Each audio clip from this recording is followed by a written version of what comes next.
Roxanne. And I'm William. We're at Boar Hill today doing archaeology in the fields.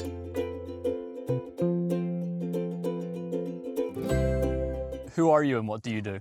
My name is Ben Saunders. I'm a senior archaeologist with Wessex Archaeology. What can you tell us about the site?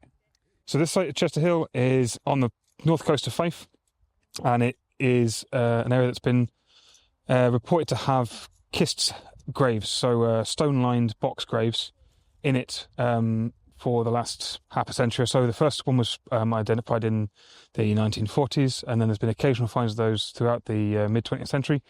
And then up until 2-3 years ago, no more had been found until there was some ploughing on the site and some human remains turned up. So this project is an attempt to try to get an idea of what else is out there that hasn't been disturbed yet or that has only been partially disturbed, while also working with various parts of the local community, military veterans and youth groups to give them a sort of taste of archaeology and an understanding of what's going on.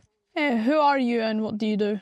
My name is Louise and I'm a local. Just over 2 years ago I walk around this field every morning, and this was a day in the middle of the winter when it had just been ploughed, and I knew there had been other finds in this area, burials, so it was always in the back of my mind that I might find more.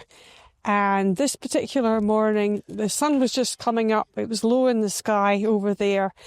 And I looked across the field and I saw these slabs sticking up. And I thought, that might just be a kist. And I walked across, and where the slabs were sticking up, there was a femur lying on the ground surface and a bit of pelvis. I'm Dr. Dinah Swales, and I'm a senior lecturer in the Centre for Anatomy and Human Identification at the University of Dundee. I'm a forensic archaeologist, which means I tend to work in medical legal investigations. But my background is traditional archaeology. So I'm by trade, I'm a burials archaeologist, osteoarchaeologist. So it's the burial and recovery of people from the past and analysing their skeletal remains. What do you hope to find here? Some more well-preserved kiss burials, which will help us give an understanding of the kind of burial practices and the community in this area in the past. So we'll analyse these remains to see, are they male or female, maybe how tall they were. Is there anything that tells us what they've lived through their life, so if they've had any injuries, maybe what they ate during their lifetime. So yeah, just to learn about the people. At the site over there that we excavated, we actually found skeletons. So that was, when we properly excavated it, that was very exciting.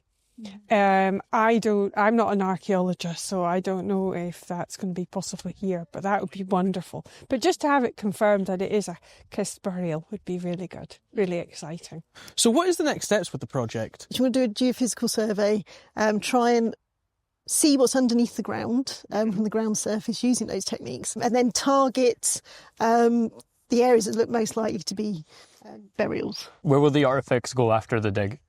So they'll go back, if there are any human remains found, they will go to the University of Dundee, to CAHID, the Centre for Anatomy and Human ID, and they will do the osteo processing work on them. They'll clean them up, do some post-excavation studies on them, and then the reporting on that. Any artefacts or environmental samples will be processed by us and form part of the initial report. And then after that, the artefacts would be assigned through the Treasure Trove unit at National Museum of Scotland to a local museum potentially, and the human remains would form part of the archive.